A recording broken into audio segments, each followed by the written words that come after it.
भागवत कथा के षष्ठम दिवस में आप सबका स्वागत है।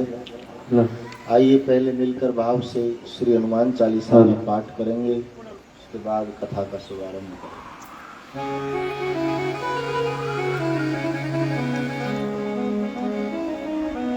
श्री गुरु चरण सरोज रज निज मन मुकुर सुधार, बरनउँ रघुबर विमल जस जो दायक फल चार।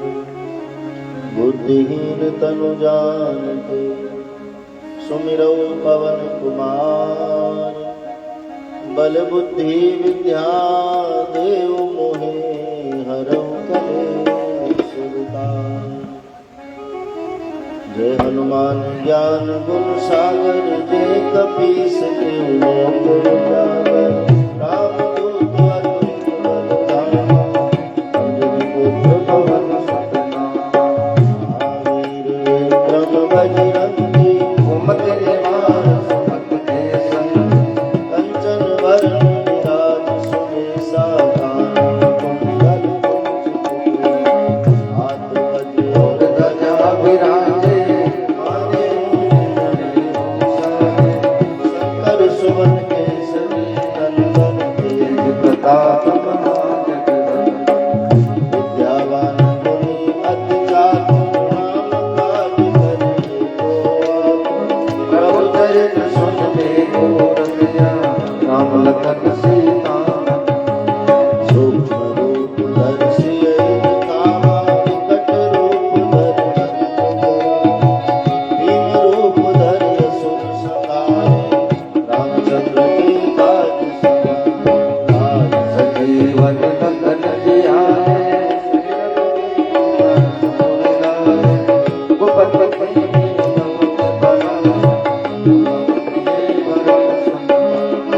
सहस बदन तुम रोज सुरावे, हँस के श्रीपति कंठ लगावे।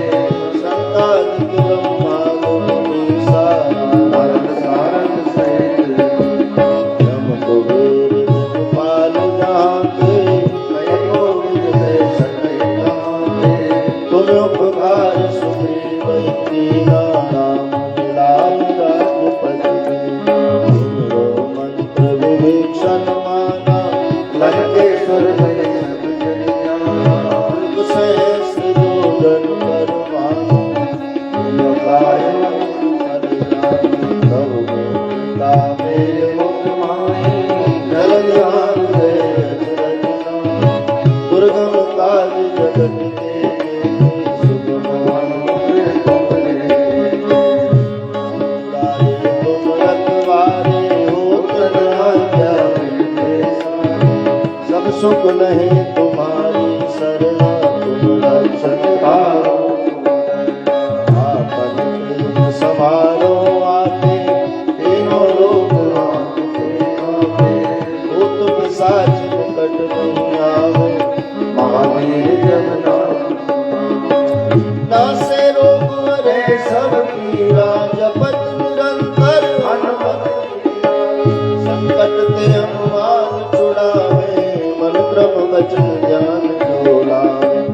सब पर राम तपस्वी राजा, तिनके काज सकल तुम साजा। और मनोरथ जो कोई लावे, सोई नाथ जीवन फल पावे। चारों जुग प्रताप तुम्हारा है, प्रसिद्ध जगत जियारा। साधु संत के तुम रखवारे, सुर निकंदन राम दुलारे। अष्ट सिद्ध नौ निधि के दाता, असबर दीन जानकी माता। राम रसायन तुमरे पासा, सदा रहो रघुपत के पासा। तुमरे भजन राम को पावे, जन्म जन्म के दुख बिसरावे। अंत काल रघुबर पुर जाई, जहाँ जन्म भक्ति। और देवता चिंतन करे, हनुमत से सर्व सुख करे। संकट कटे मिटे सब पीरा, जो सुमरे हनुमत बल बीरा। जय जय जय हनुमान गोसाई,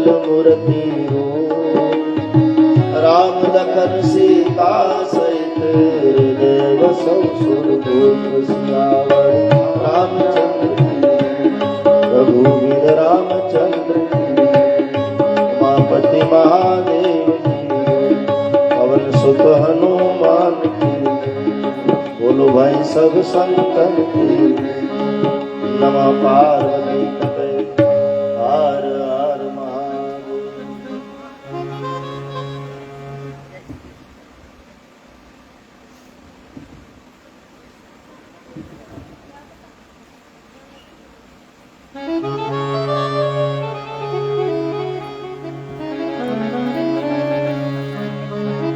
कृष्णा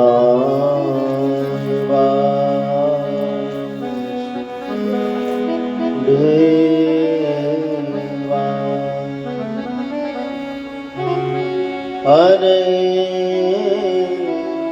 परमात्मने प्रणत क्लेशनाशाय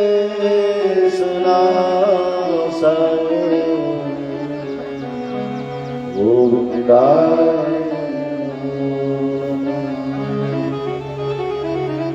अतुलित बलधामं हेम शैलावदेहं तनुजवन कृशानं ज्ञाननामग्रगण्यं सकलगुणनिधानं वानराणां रघुपति प्रियभक्तं वातुजातं कृष्णं नारायणं वन्दे कृष्णं वन्दे व्रजाप्रियं कृष्णं द्वैपायनं वन्दे कृष्णं वन्दे वृथासुतं मंगलं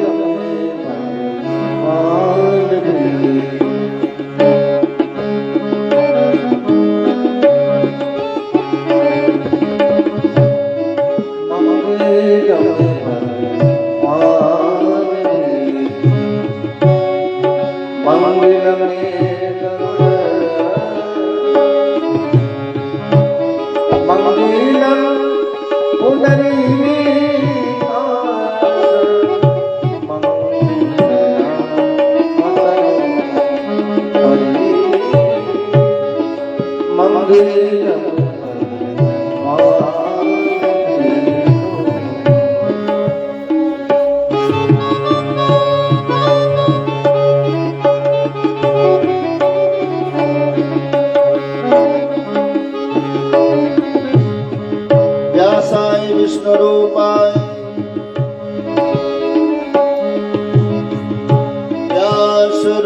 व्यासरूपाय विष्णवे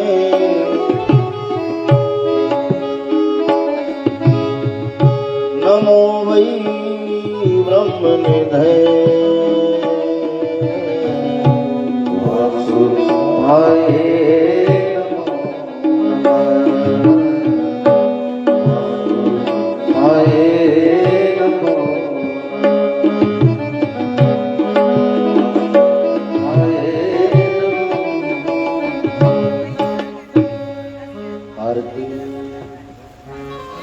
आइए भाव से ठाकुर जी की आरती करेंगे सब मिलकर। आओ बच्चा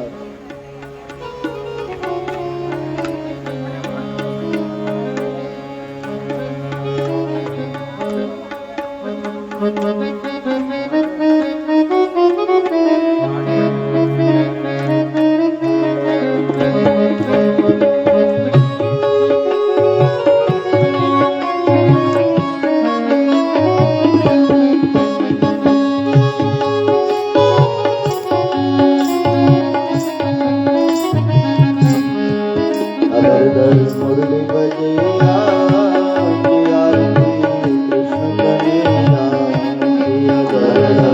मुरली बजैया आरती कंठने यशोदा गोद खिलैया आरती कृष्ण कन्हैया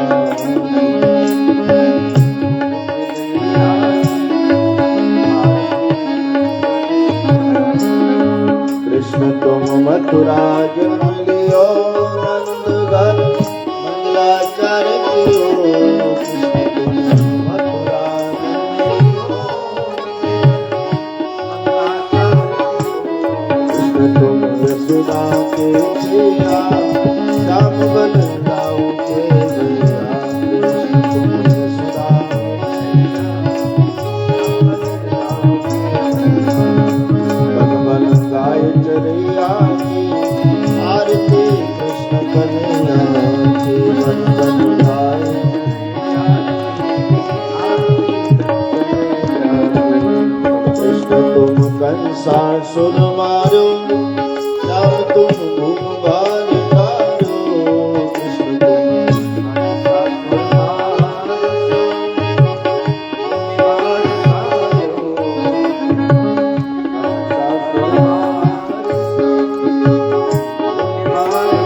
काज रचैया की आरती कृष्ण कन्हैया की काज रचैया की आलिया नाग नथिया की बन बन गाय चरैया की आलिया नाग नथिया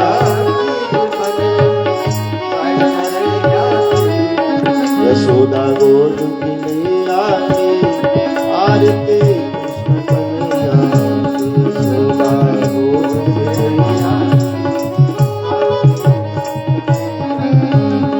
दर दर मुरली बजैया की आरती कृष्ण कन्हैया दर दर मुरली बजैया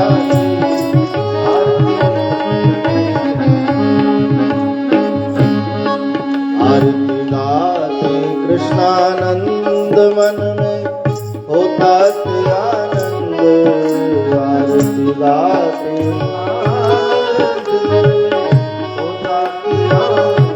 वृंदावन रास रचैया की आरती कृष्ण कन्हैया वृंदावन रास रचैया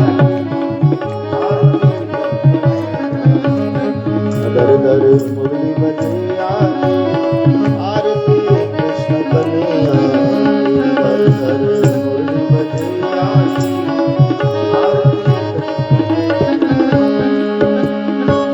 गाते कृष्णानंद मन में होता आनंद आरती गाते होता वृंदावन रास रचैया आरती कृष्ण कन्हैया वृंदावन रास रचैया दर दर मुरली बजैया आरती कृष्ण कन्हैया दर दर मुरली बजैया आरती कृष्ण कन्हैया आरती कृष्ण कन्हैया आरती कृष्ण कन्हैया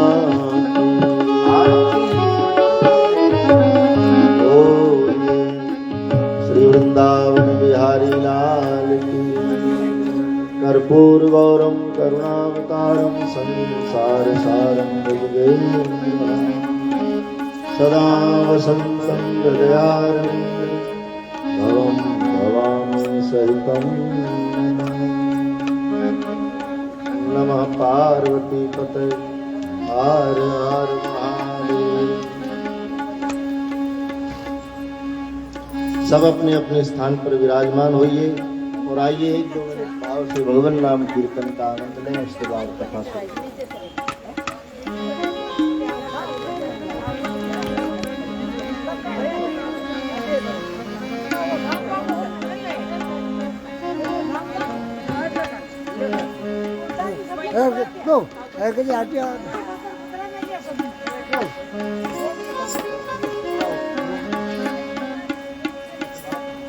जय राधे राधे राधे श्री राधे राधे राधे जय राधे राधे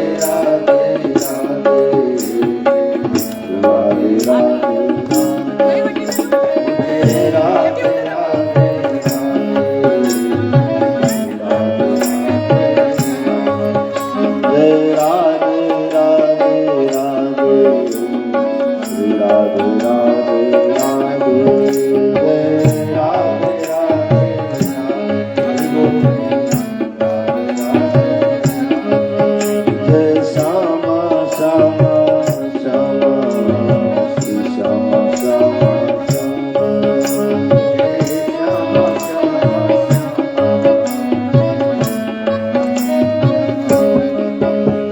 जय राधे राधे जय राधे राधे राधे श्री राधे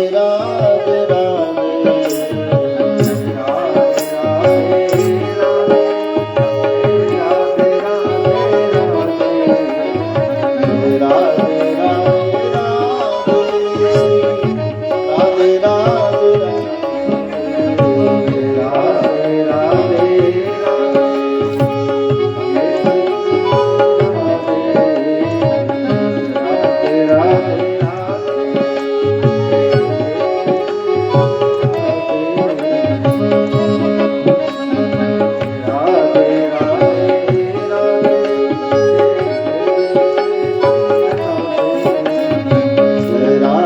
राधे राधे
राधे श्री राधे राधे राधे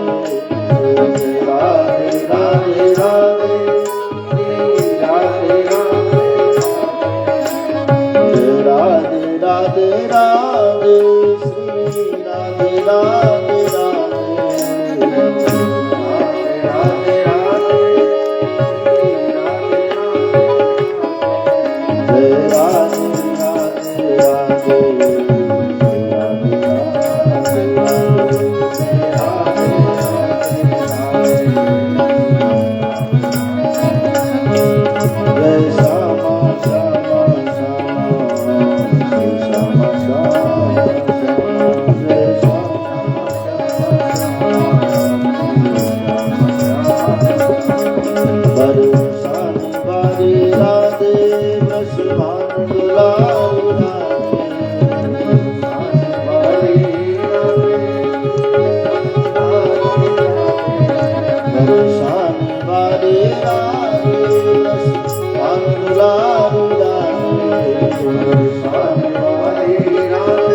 वसुदेव सुतं देवं कंसचाणूरमर्दनं देवकी परमानन्दं कृष्णं वन्दे जगद्गुरुं।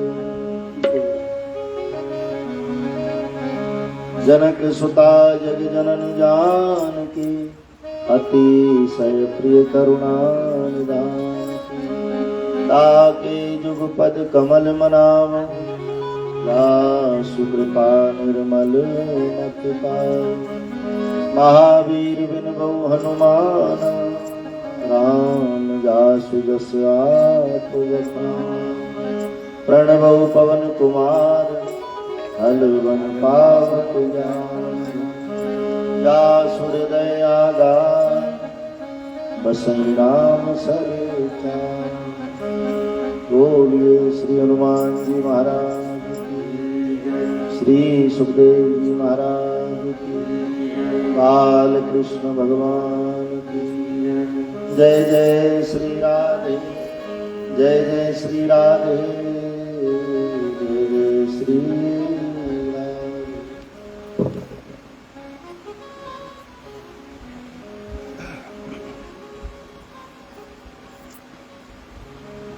भगवान के परम पावन चरण कमल में वंदन करते हुए भगवान भैरवनाथ विद्यमान विग्रह को परम वंदन करते हुए उनके मंदिर प्रांगण में दृश्य दृश्य रूप से निवासरत सभी चेतनाओं को वंदन करते हुए आप सब कथा प्रेमी श्रोता बंधुओं को मेरा प्रणाम। भागवत कथा के 6वें दिन हम सब फिर एकत्रित हैं। पिछले 5 दिनों से निरंतर ये ज्ञान गंगा यहाँ बह रही है। कथा गंगा में हम सब आनंद कर रहे हैं। कथा को चलते आज 6म दिवस, तो आइए फिर उसी प्रवाह में मन को ले चलें जहाँ कल ठाकुर जी के प्रादुर्भाव का प्रसंग हम सुन रहे थे। द्वापर युग के वर्तमान में भाद्रपद का महीना, अष्टमी का दिन, रात्रि के 12 बजे चंद्र जब रोहिणी नक्षत्र में प्रवेश करते हैं, तब मथुरा नगरी के अंतर्गत कंस के कारागार में देवकी वसुदेव के सन्मुख भगवान चतुर्भुज रूप लेकर प्रकट हो जाते हैं और जय जयकार हुई। बोलिए नारायण भगवान की। देवकी वसुदेव अपनी विविध भावावली, अपने विविध श्रद्धा प्रभु के चरणों में अर्पण करके बार बार चरणों में दंडवत अपने भाग्य को सराहते हैं। क्या हो भाग्य,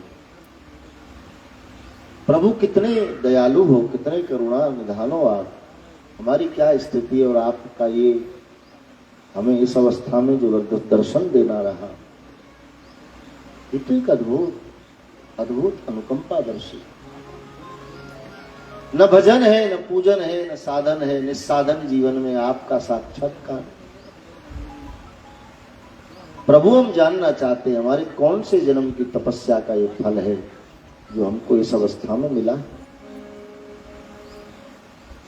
तो भगवान भक्त की जिज्ञासा को जान गए और उसको पूरी कथा सुनाई कि हे देवकी वसुदेव, तुम पूर्व जन्म में मनु और शत्रुपा हुए, मेरी प्राप्ति हेतु तुमने तप किया,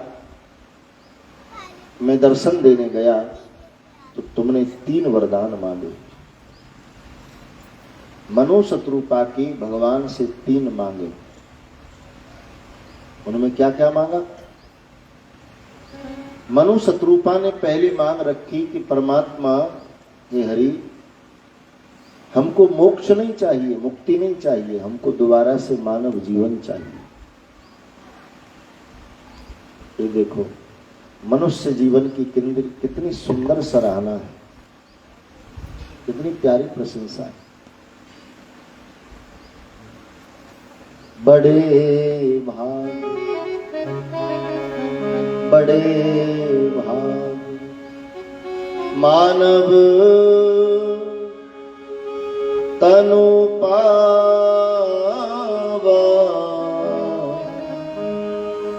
सुर दुर्लभ सद ग्रंथ, सुर दुर्लभ सद ग्रंथ। ये मानव जीवन की सराहना, मनुष्य जीवन की प्रशंसा।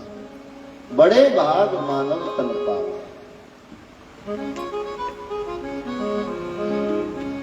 सुर दुर्लभ, ये मनुष्य शरीर है ना मेरे भाई बहन, ये देवताओं को दुर्लभ है। जो देवों को दुर्लभ है वो हमको मिला, तो क्या हम बड़भागी नहीं? देवताओं के पास सुख है, शरीर नहीं। मनुष्य के पास सुख भी है और शरीर भी है, दोनों। लेकिन इस शरीर का सदुपयोग करना अब हमारी जिम्मेवारी है। सदुपयोग करना, उसका दुरुपयोग ना हो जाए, अथवा तो लौकिक उपयोग में ही ये देह पूरी न हो जाए, संसार के कार्यों को करते करते ही जीवन पूरा न हो जाए। इस शरीर से ऐसा कुछ करना है कि जन्म सफल हो जाए।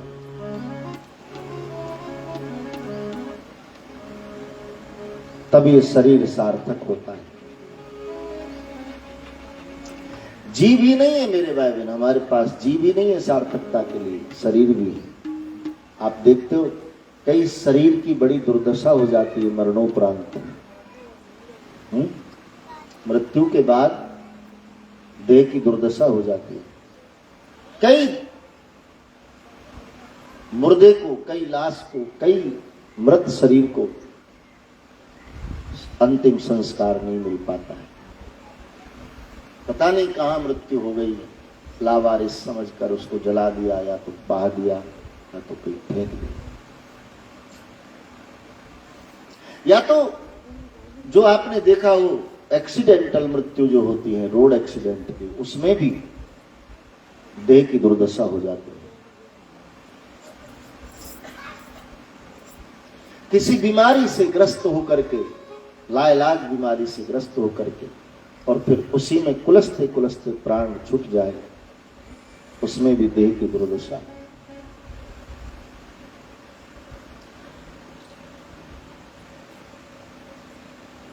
देह भी सार्थक हो, उसके लिए इंसान को चाहिए कि सेवा करे, साधना करे, स्वाध्याय करे, परोपकार करे, तो शरीर भी सार्थक होगा, और भजन करे तो जीव भी सार्थक होगा। भजन करने से जीव सार्थक होता है और सेवा करने से शरीर सार्थक होता है। संतों के तो 3 सूत्र हैं, सेवा, सुमिरन और सत्संग। निरंतर चाहिए कि सत्संग करे, निरंतर भगवान का सुमिरन करे, और निरंतर सत्संग करे, सेवा करे।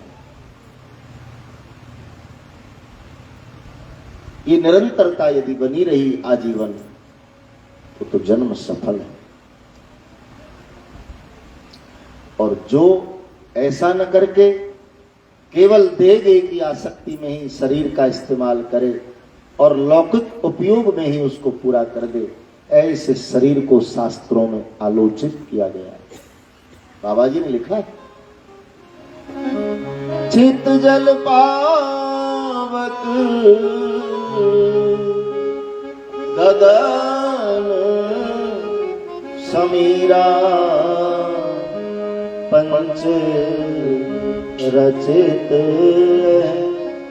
अदन शरीरा, पंच रचित अदन। बड़े भाग मानव तन पावा, सुर दुर्लभ ग्रंथ, सुर दुर्लभ ग्रंथ। तो हमको मुक्ति नहीं मानव देही चाहिए, मनुष्य रूपा मानते। भगवान ने कह दिया, एव मस्तु, दिया। प्रभु हमारी दूसरी मांग है कि जब हम दोबारा से मानव जीवन में आ जाएं, तो फिर से हमारा ग्रस्त बसे, हम पति पत्नी के रूप में फिर मिले। भगवान को एक पल के लिए लगा होगा कि ऐसे संवाद दुनिया में सुनने को बहुत कम मिलते, क्योंकि एक जन्म में ही लोग दाए पूरे हो जाते हैं, दूसरे जन्म में तो तू तेरे रास्ते में मेरे रास्ते, कौन किसको माने। कहीं वैचारिक लड़ाई है तो कहीं कोई मतभेद है, कहीं कैसे, बात बात पर नोक झोंक, तो कह दे पता नहीं कौन पुण्य किए जो आप मिले। और कई कह दे कि न जाने कौन खोटे कर्म हो गए जो तेरे साथ पाला पड़ा।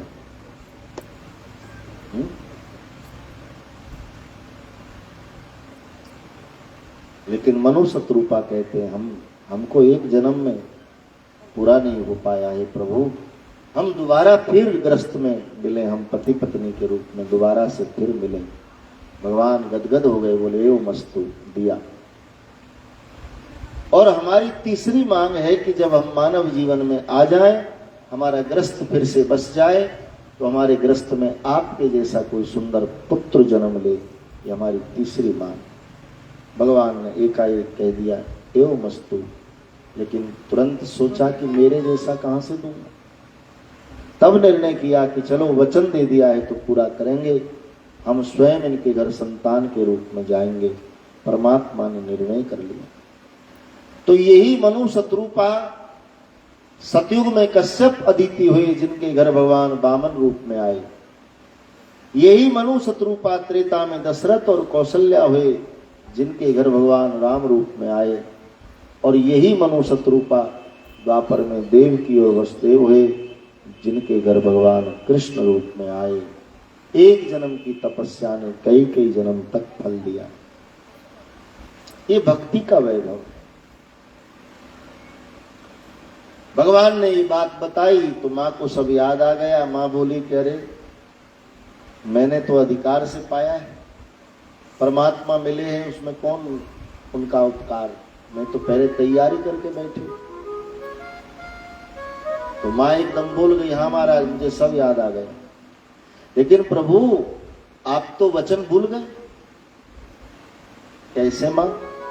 कि आपने वचन दिया था पुत्र बनकर आऊं, लेकिन आप तो पिता रूप में आए, और पिता रूप को तो हम पहले ही पा चुके। अब तो जगत के पिता को मैं मेरे पुत्र के रूप में गोद खिलाऊं, ये मेरी मनसा है। यदि वचन निभाने आए हो तो कीजिए शिशु लीला, बाल लीला। भगवान बोले बालक कैसा होता है मां? अब सोचो, क्या परमात्मा को नहीं पता? जिनके संकल्प से सृष्टि उत्पन्न हो जाती है, क्या उस परमात्मा को नहीं पता कि बाल रूप क्या होता है? लेकिन मां को बढ़ाई देने के लिए, मां को महत्व देने के लिए भगवान मां से पूछ रहे, मां तू वर्णन कर, मैं धारण करूं। जननी जन्म भूमिश्च स्वर्गादपि गरियसी। इंसान के लिए ये तीन वस्तु स्वर्ग से भी ज्यादा सुखदायी मानी गई और स्वर्ग से भी ज्यादा मूल्यवान मानी गई। और वो तीन वस्तु क्या है? वो तीन वस्तु है जननी, जन्मभूमि और जन्म बोली। जननी जन्मभूमिश्च स्वर्गादपि गरियसी। हमारी जनेता, हमारी प्रसूता मां, जन्म देने वाली मां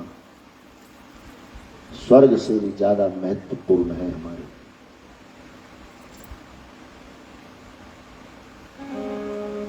और जन्मभूमि, जहां हमारा जन्म हुआ, वो जन्मभूमि हमारा खुद का जो गांव होता है। हम चाहे कारोबार के बस कितने ही दूर चले जाएं, कोई देश में चले जाएं, कहीं से, लेकिन जन्मभूमि की याद बहुत आती है। परदेश में रहने वालों को, विदेश में रहने वालों को इस वेदना के बारे में वो ही बता सकते। भगवान राम के बारे में भी हमने सुना है, प्रभु जब 14 वर्ष के लिए वन प्रवास पर आए तो 13 वर्ष निरंतर चित्रकूट में रहे थे। और चित्रकूट में हर संध्या परमात्मा मंदाकिनी के तट पर खड़े होकर के उत्तर दिशा की ओर देखते देखते आंसू बहाते थे। जब जब राम अवध सुध करही, अवध सुध करही, तब तब वारी बिलोचन भर जब जब राम अवध सुध करई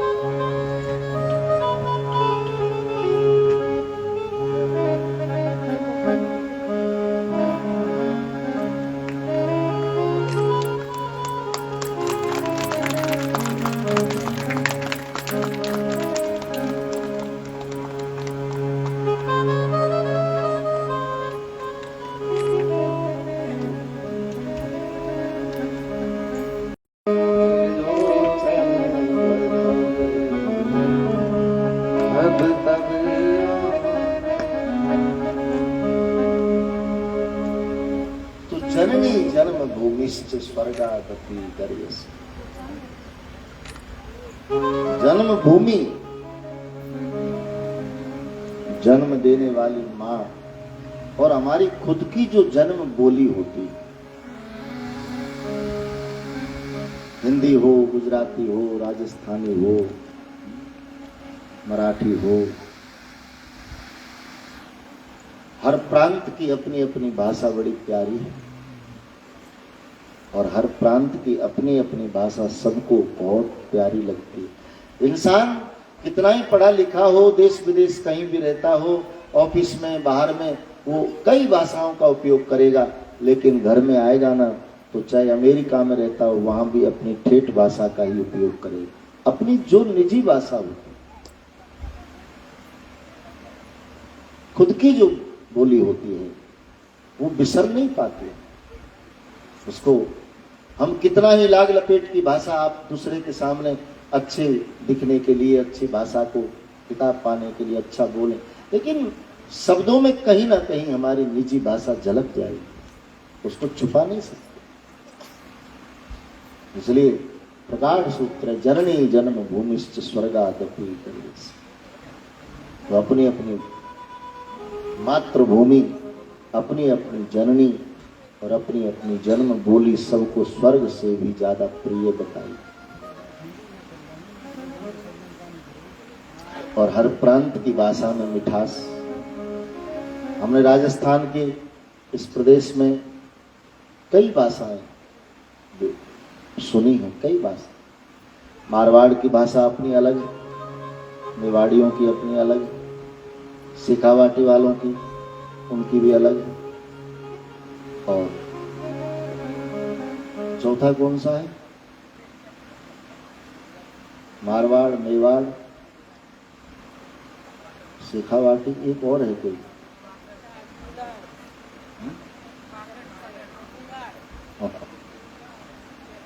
हाड़ौती, चौथी हाड़ौती, कोटा साइड। हाड़ौती भाषा भी अपनी अलग, शेखावाटी की। कन्हैयालाल सेठिया ने इस पूरी राजस्थान की धरा को लेकर के बड़ा प्यारा वक्तव्य दिया है। एक दो पंक्ति तो याद आती है।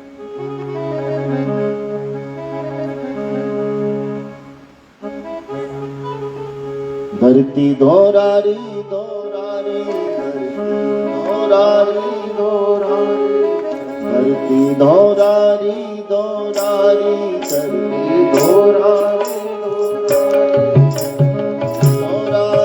धोरारी धरती धोरारी धोरारी। पर देव रमण ने आए, हीरो जस नारी नर गाए, धरती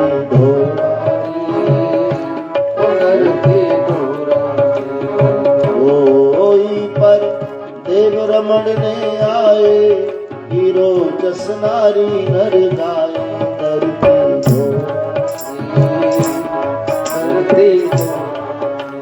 मारवाड़ की धरती के लिए शायद ये सब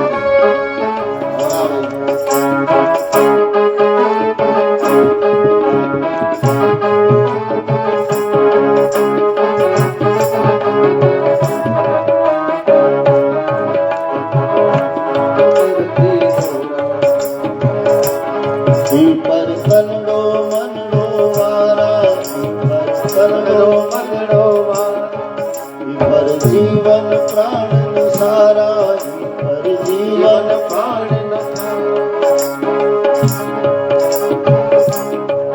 पर जीवन प्राण वारा, पर जीवन प्राण तेरी ध्वजा उड़े गिरनारा धरती ढोरा, धरती ढोरा।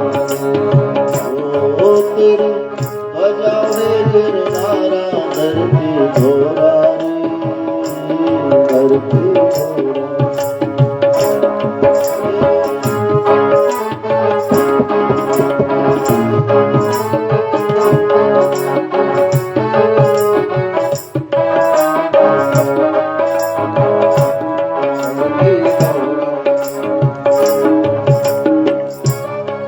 वंदे मातरम, वंदे मातरम, वंदे मातरम, वंदे मातरम। ओ तेरी ध्वजा उड़े गिरनारा धरती ढोरा, धरती ढोरा। तेरी ध्वजा उड़े गिरनारे धरती ढोरा, धरती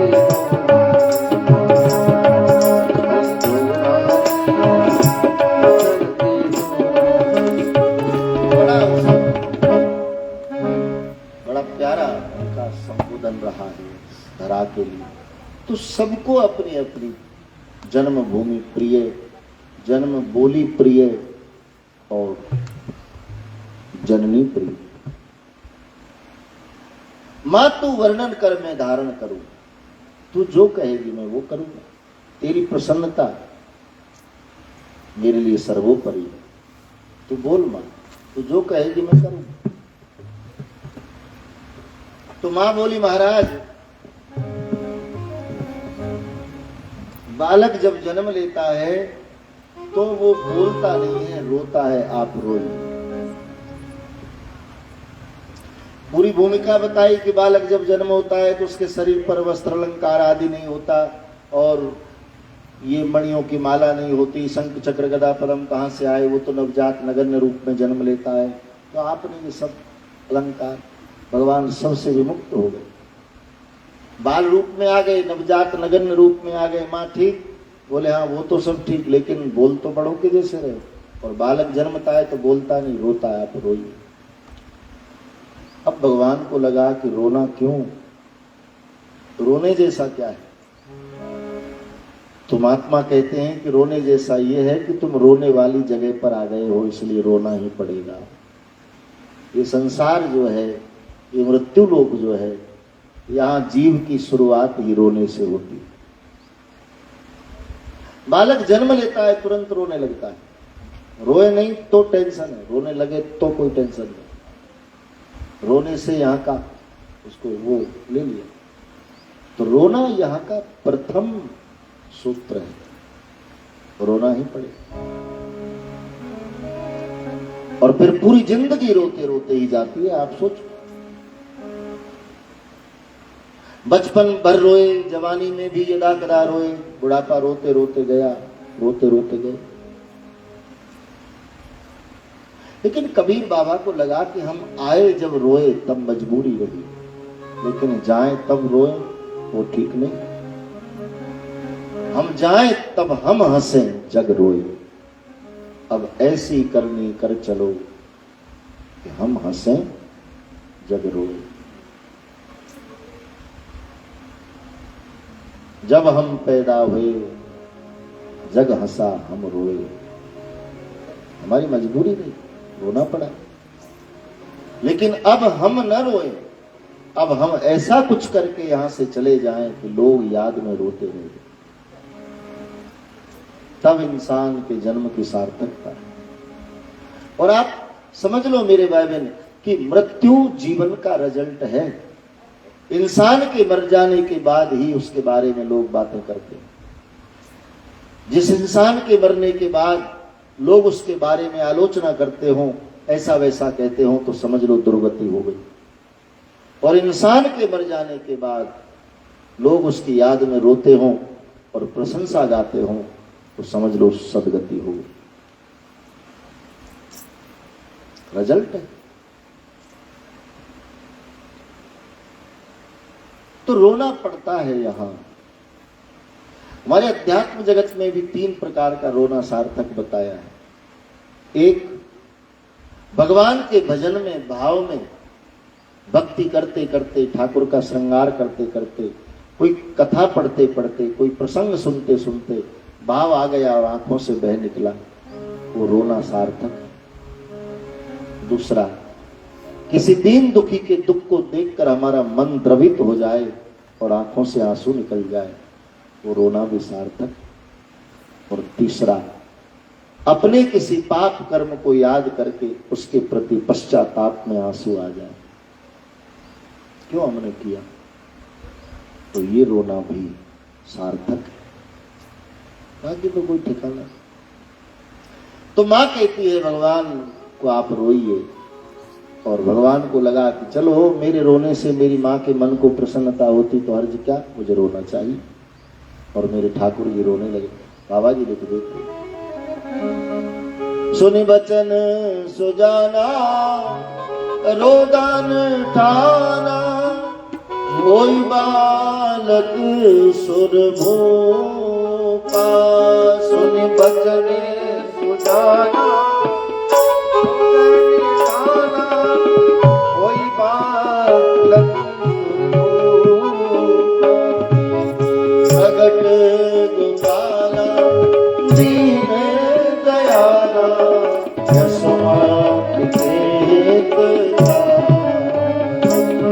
हर्षित मन तारी होई मन हारी, अद्भुत रूप विचारी। सर्वान वाला नयन विशाला, होवा सिंधु कहे कोई कर जोरी स्तुति तोरी,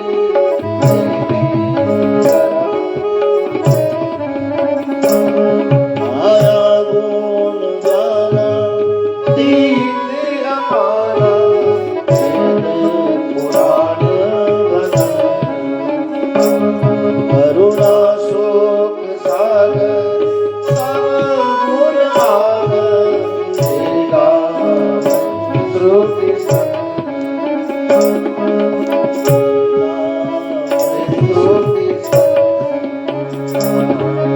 ब्रह्मांड निकाया निर्मित माया, रोम प्रतिवेदी मयूर सोवासी, ये उपवासी लख दीन गिरनार, उपजान बिजाना प्रभु मुस्काना, करके बहुत विद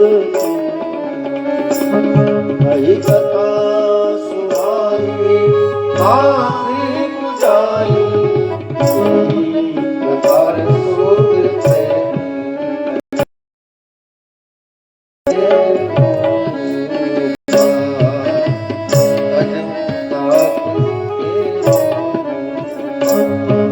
कि जैसे सुनीला अद्भुत शीला, ये सूत परम अनूप, सुनि बचन सुजाना रोदन ठाना, होई बालक सुर चरित जिगाम, हरि पद पावन,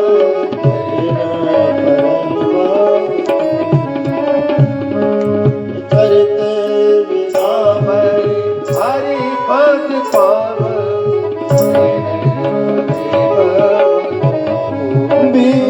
विप्रदेनु सुर संतहित, लीन मनुज अवतार, निज इच्छा नित तनु आया गुण आर सियावर रामचंद्र की जय राधा बजे कृष्णचंद्र की जय उमापति महादेव की जय पवन सुत हनुमान की बोलो सब संकर की नमः पार्वती पते हर हर महादेव। तो सुनी बचन सुजाना रोदन ठाना हुई बालक सुर हुई। आवाज बढ़ा। परमात्मा रोने लगे और बालक की रुलाई सुनी तो माँ ने परमात्मा को अपनी गोद में ले लिया और अपना दूध पिलाने लगी। देव की माँ दुनिया की सबसे बड़भागी माँ बन गई। आवाज बोलो यार। सबसे बड़भागी माँ। तीन लोक के नाथ जिसके पुत्र बने हैं वो माँ के भाग्य की क्या सराहना। तीन माताएं जगत में धन्य मानी गई, यशोदा माँ, कौशल्या माँ और देवकी माँ। जन्म देव की के अवतरी हो बाल चरित गोकुल में करी। नंद यशोदा तप कियो मोहन सो चितलाए। देखन चाहत बाल सुख रहो कछुक दिन आए। भगवान कुछ दिन के लिए ही सही लेकिन आए हैं नंद यशोदा को भी आनंद प्रदान करने के लिए। तो श्री भगवान रोने लगे। माँ गोद में ले लेती हैं, दूध पिलाने लगी और दुनिया की सबसे बड़भागी माँ बन गई। अब वसुदेव जी को चिंता होने लगी कि दुष्ट कंस ने हमारे 6 पुत्रों को मार दिया।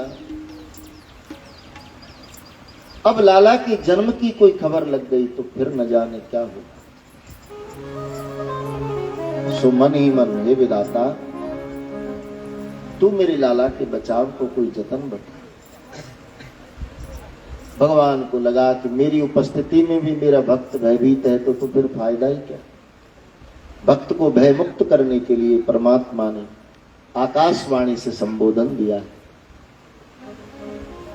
करहु तात अब वेग उपाय हमें कंस ले हो बचा। गोकुल हमें देव पहुंचाई वहाँ यशोदा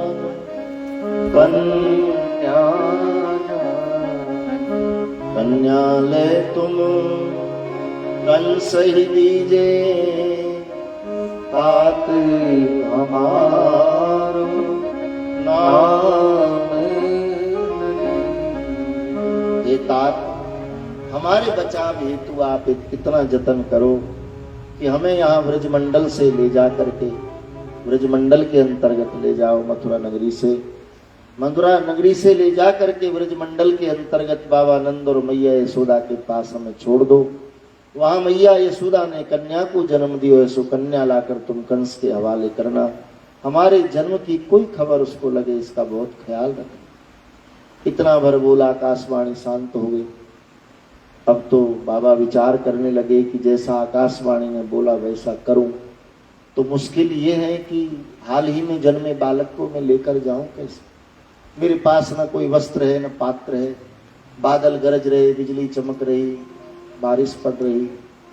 सो मन ही मन भगवान से विनती करने लगे, हे विधाता कोई पात्र होता तो मैं उसमें छुपाकर लाला को ले जाता। पात्र मांगा तो एकाएक देखते देखते कारागार में एकदम सूप प्रकट हो गया।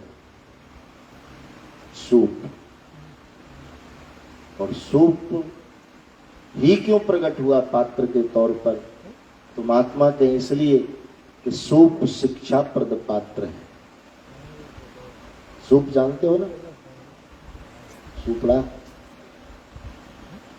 अनाज की चटनी करे, कचरा अलग अनाज अलग।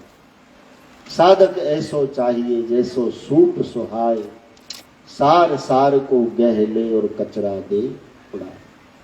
सत्संग भी ऐसा सूप है।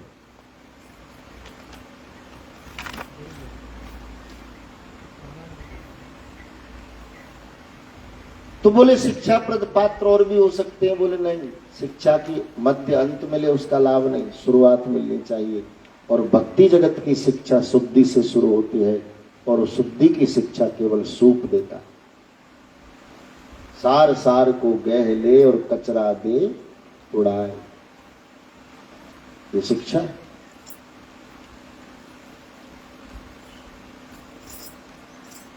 तो सूप में लेकर के लाला को रखो है। चले मथुरा से गोकुल की ओर, तो रास्ते में श्री यमुना जी आई। आज यमुना में प्रचंड उन्माद देखने को मिल रहा है। यमुना बहुत उन्मादित हो रही है, बहुत उन्मादित। क्यों? सुखदेव जी कहते हैं परीक्षित को, राजन, यमुना परमात्मा की परम प्रेयसी रही है। और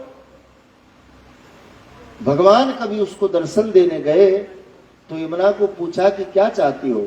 तो यमुना बोली, महाराज, मैं आपकी अर्धांगिनी बनना चाहती हूं, मुझे आप वरदान दे दो कि मैं आपकी चरण सेवा करूं, आप मुझे पत्नी रूप में स्वीकार करें। बोले, देवी, वचन तो दे दूं, वरदान भी दे दूं, लेकिन अभी नहीं। तो बोले, द्वापर में जब कृष्ण अवतार होगा तब ये इच्छा पूरी होगी। कालिंदी बोली, नहीं महाराज, मैं क्षमा चाहूं, मैं द्वापर में आपकी अर्धांगिनी नहीं बनना चाहती। क्यों? बोले, द्वापर में आपकी हजारों पत्नियां होंगी और मैं इतने बड़े झमेले में पड़ना नहीं चाहती महाराज, मुझे नितांत अवसर कोई हो तो। बोले, देवी, सो कोई व्यवस्था है, क्योंकि सतयुग में कोई बात ऐसी है नहीं, त्रेता मर्यादा में रहा। द्वापर में हाँ, जिन जिन भक्ताओं ने जिस भाव से चाहा उन सब की इच्छाएं पूर्ण हो। लेकिन हे कालिंदी, तुम्हें विशेष वरदान देते हैं कि द्वापर में जब कृष्ण अवतार होगा तो सबसे पहले अपने चरण स्पर्श करने का अवसर तुम्हें देंगे। सो आज भगवान प्रकट होते ही सबसे पहले यमुना के पास आए और यमुना इसीलिए खुश है कि मेरे प्रभु पधारे। श्री वल्लभ विठ्ठल गिरधारी, यमुना जी की बलिहारी। वल्लभ विठ्ठल गिरधारी, यमुना जी की बलिहारी। वल्लभ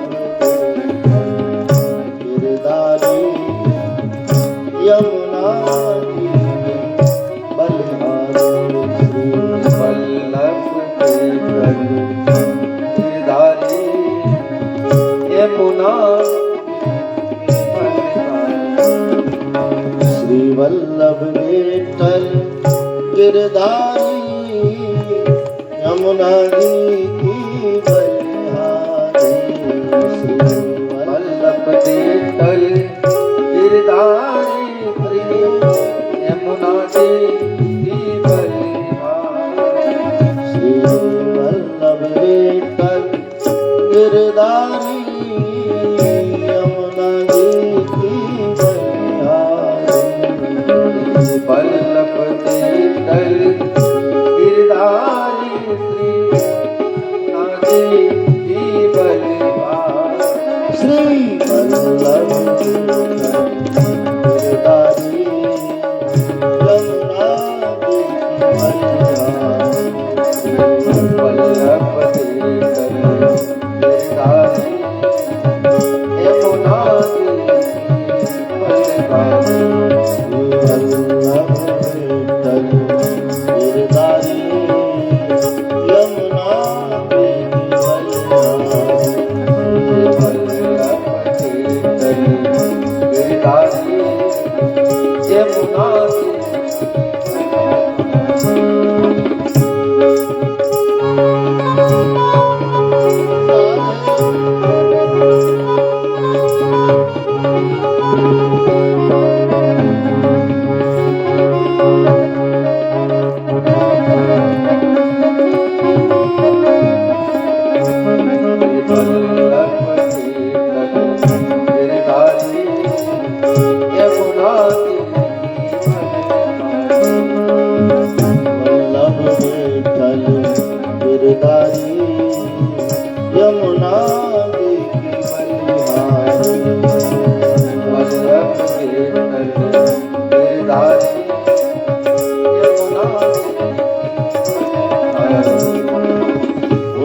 वल्लभाधीश भगवान की, श्याम सुंदर श्री यमुने मैया की। तो परम आनंद यमुना को आज प्रभु के चरण छुए यमुना आनंद मगन हो जाती हैं। और फिर रास्ता दिया, बाबा लाला को लेकर के पहुंचे हैं गोकुल गांव में। नंद भवन में गए तो नंदरानी पलंग पर पौड़ी हैं, बगल में एक कन्या लेटी हैं। सो बाबा ने लाला को मैया के बगल में सुवायो और कन्या को लेकर के चुपचाप वहां से चले आए। कानों कान किसी को खबर न हो सकी कि नंद भवन की चार दीवारी के अंदर क्या घटना घटी। परम आनंद हो गया।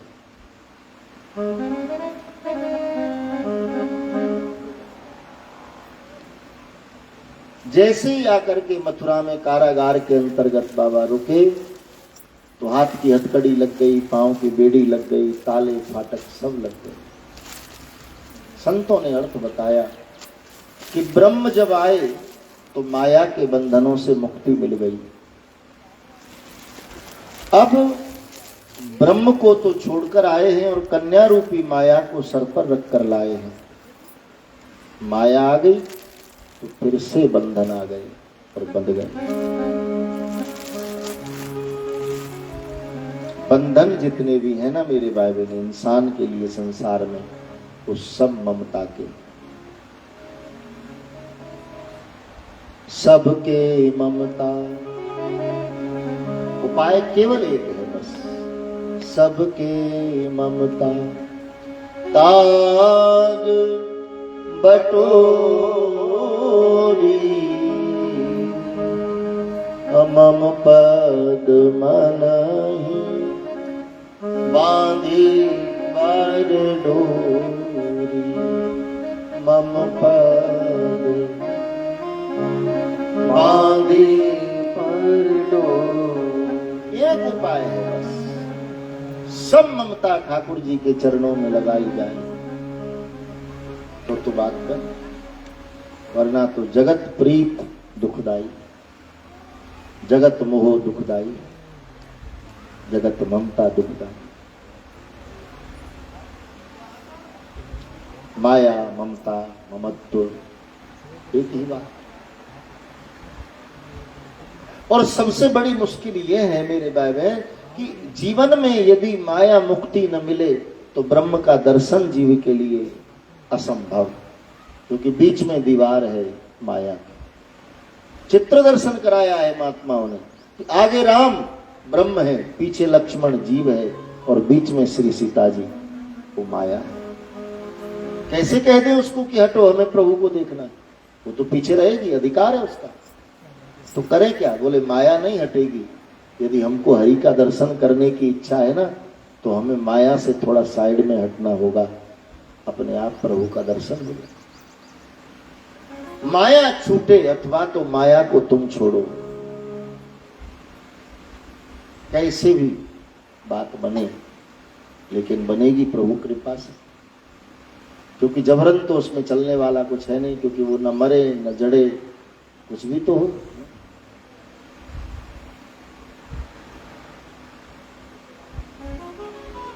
तो उसकी तो दशा ही ऐसी है, न मरे न पूरी हो।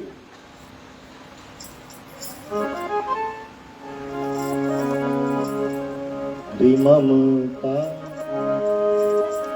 तू न गई, माया मरी न मन मरे, मर मर गए शरीर, आशा तृष्णा ना मरी, कह गए दास तू न गई मेरे मन से, तू न गई मेरे मन से, ममता तू न गई। कितना कुछ गया लेकिन ममत्व नहीं गया, कितना कुछ गया। नजर कर झुर्रियों पर सेब के सिमटे हुए रुख पर, ये जगत वो विस्तर जहां दम तोड़ा तेरी नौजवानी ने। जीव जरा सावधान, थाके बदन नैन भय अंधे,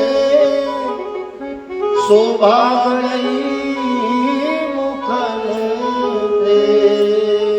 थाके बदन नैन भय अंधे, तेरी शोभा गई मुखन दे। शोभा गई पर ममता तू न गई मेरे मन से। ममता तू न गई। कितने जतन करो, कितनी कोशिश करो, लेकिन छूटे नहीं।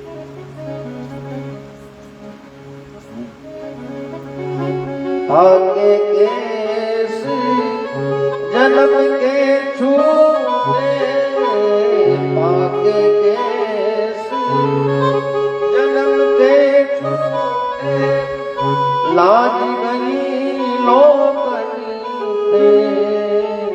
तेरी लाज गई लोकन से।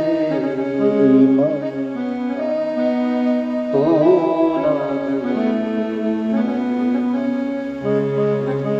रे ममता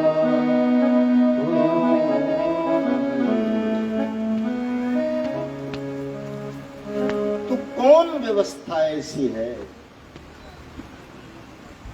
कि माया मुक्ति हो जाए, सिवाय एक भजन के दूसरा कोई उपाय नहीं। राम भजन बिन सुनहु कबीसा, मिटहि न जीवन तेरे। राम भजन बिनु मिटहि न जीवन तेरे। एकमात्र उपाय केवल हरि भजन, केवल हरि भजन, दूसरा कोई उपाय। लाख कोशिश करो, कोई उपाय नहीं।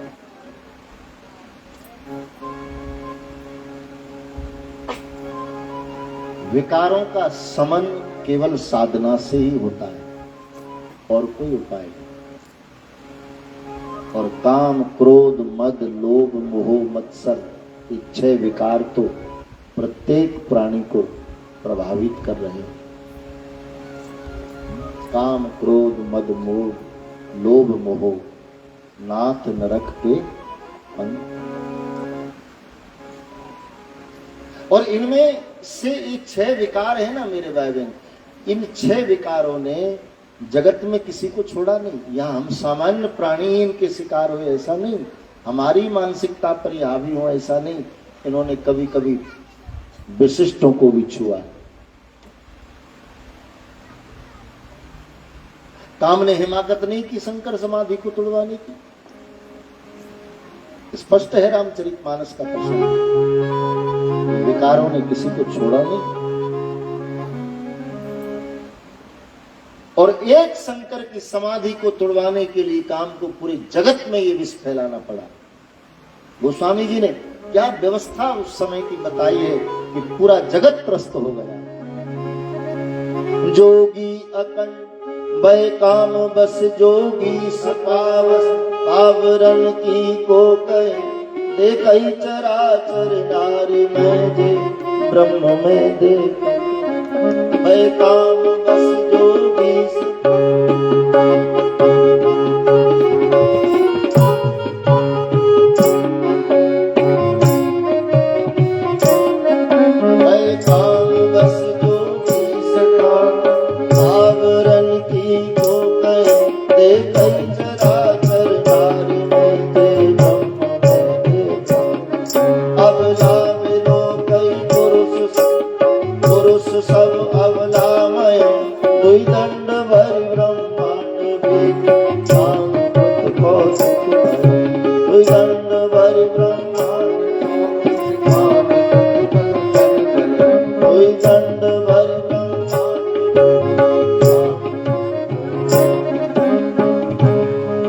वहां भी फिर कौन स्थिति सहाय? केवल भजन, केवल भजन। और भजन के प्रताप से महादेव की समाधि हिली और शिव जी ने जब देखा कि त्राहि त्राहि मची है जगत में, तब महादेव ने सौरव पल्लव में तीसरे नेत्र से मदन को देखा, स्थिति समझ आ गई। ओ काम आया। तब शिवती सर नयन,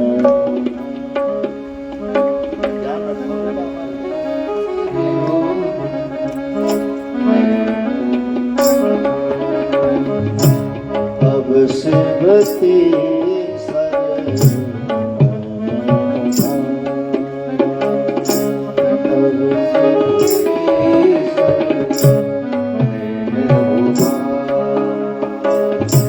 चितवत भयो जर छारा, चितवत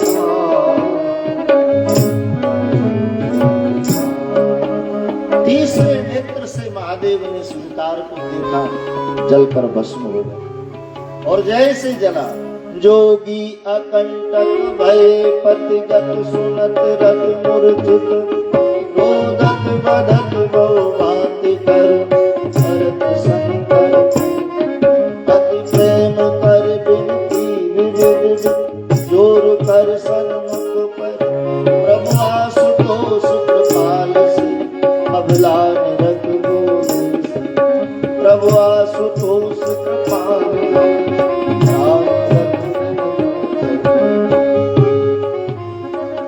अब ते ही पति रतनाथ कर हो यही नाम अनंग।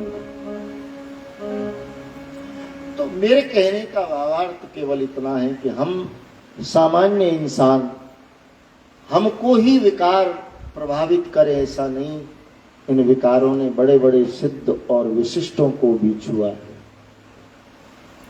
फिर वहां उसकी जो दशा हुई, जो गति हुई, उस समय पर छोड़ो। आज हम यदि इस विकार का शिकार हो रहे हैं तो केवल ही केवल एकमात्र उपाय राम भजन, दूसरा कोई उपाय नहीं। राम भजन बिनु सुनहु कबीसा, राम भजन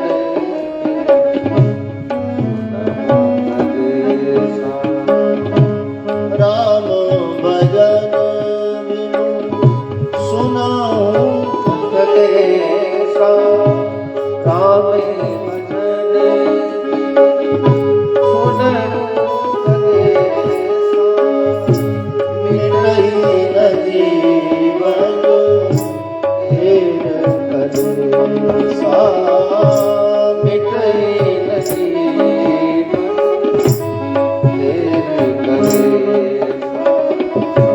अब प्रभु कृपा करोगे भांति, सब तज भजन करोगे सब तज भजन करोगे। सीताराम सीताराम सीताराम सीताराम सीताराम सीताराम सीताराम सीताराम सीताराम सीताराम सीताराम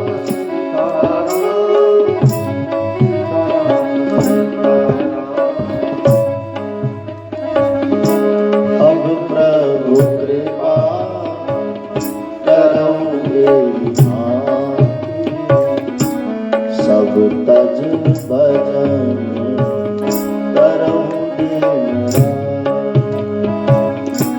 सब तज भजन करोगे।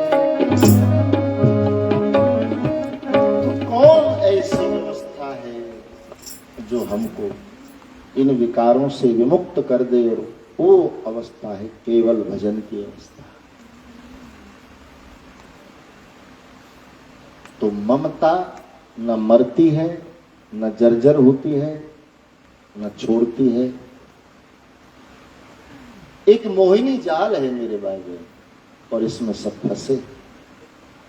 वही बच्चे जेही राखे रघुवीर, केवल ठाकुर जी ने जिनको कृपा की वो बच्चे, बाकी तो सब चलती चाकी देख के दियो कबीरा रोए, और दो पाटन के बीच में साबुत बचा न कोई। सब पिस गए, सब पिस गए।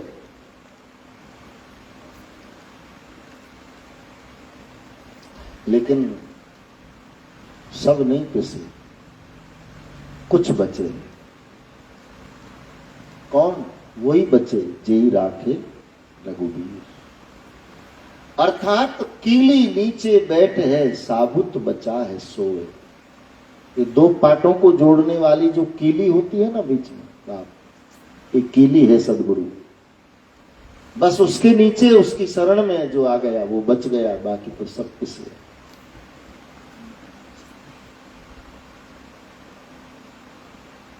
एकमात्र उपाय हरि भजन।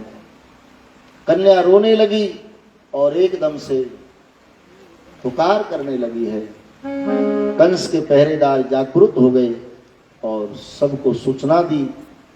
कंस तक बात पहुंच गई कि देवकी के कोख से अष्टम संतान का जन्म हो चुका है। दौड़ता फांदता कंस आया, देवकी दिखा मेरा काल कैसा। सुन करके देवकी मां बहुत गिड़गिड़ाती है, रोती है, कंस के पैर पकड़ती है। कंस, मैं तेरे पैर पकड़ती हूं, तू मेरी बेटी को प्राण दान दे दे।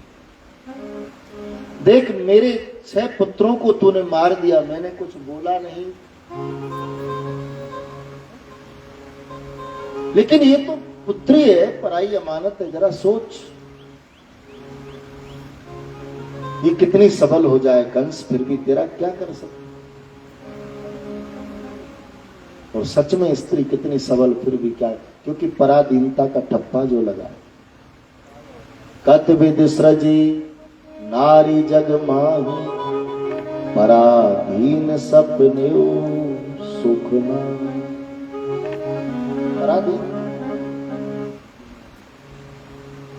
जन्म से लेकर के शादी तक माता पिता के अधीन, शादी हो जाए पति के अधीन,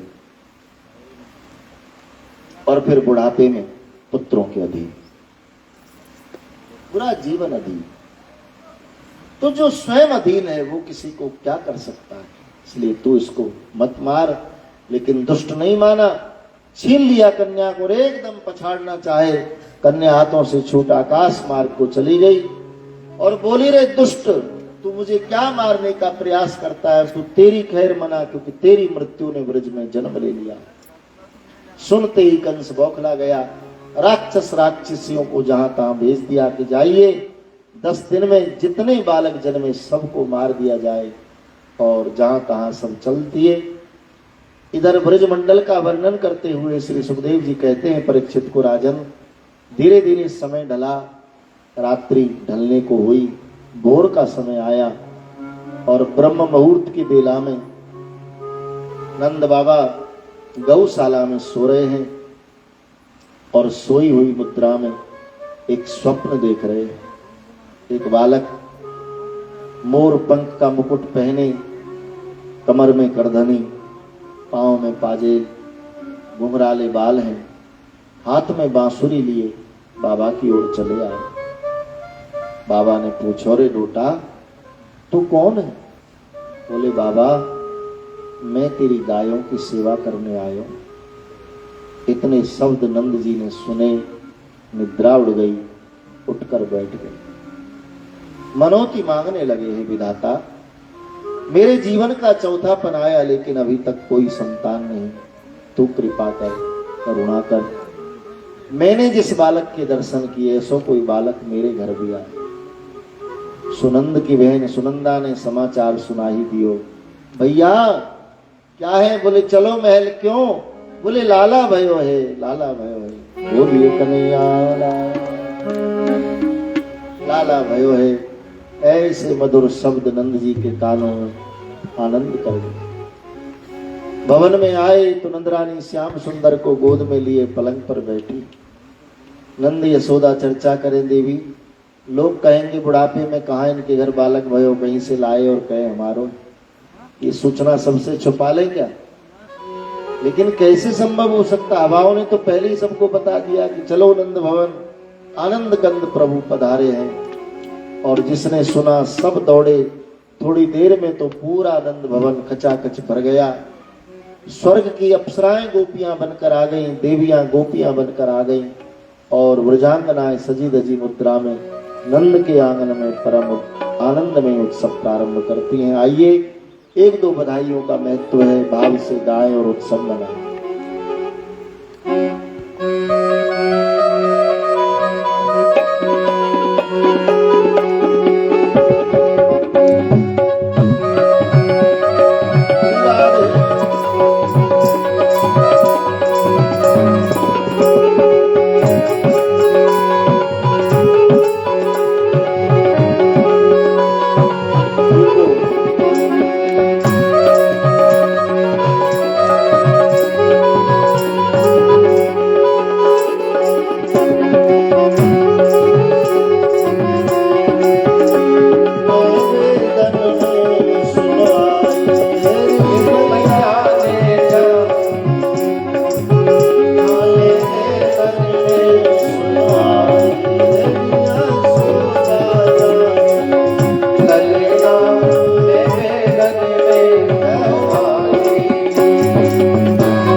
जन